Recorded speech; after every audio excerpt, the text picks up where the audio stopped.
let's look at this advanced tool in edits, which is the cutout tool, and also how to apply this technique in your editing.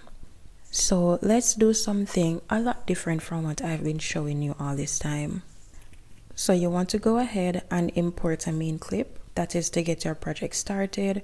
Here I am just searching by videos, so I enter videos in the search bar, and I don't have to be looking through both pictures and videos, it is just videos that I'm looking through. So I find the video and now I'm importing it into the project. And once that is successfully imported, in the toolbar below, I'm gonna scroll and look for Cutout. Select Cutout, and now it's brought me back to my photos. So again, in the search for my library, I'm going to type in videos or just select videos from here when it pops up. And I'm gonna scroll again and look for the video clip that I want to add. And now it is loading.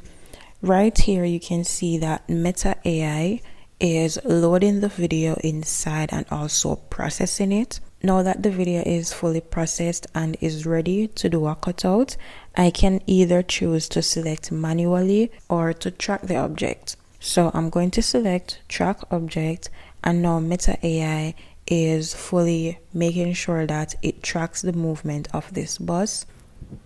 So it will be a clean application onto the main clip.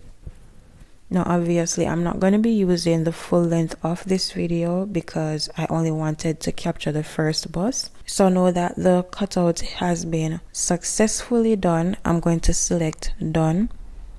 Meta AI is now processing it again to import it onto the timeline.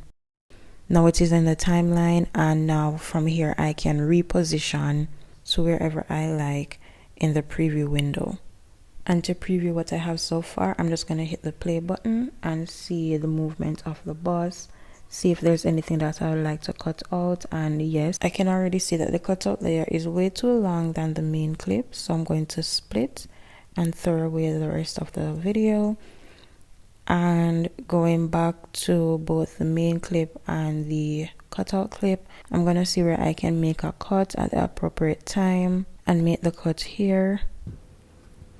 Also, to make it more dynamic, I can do a keyframe on the opacity of the cutout layer.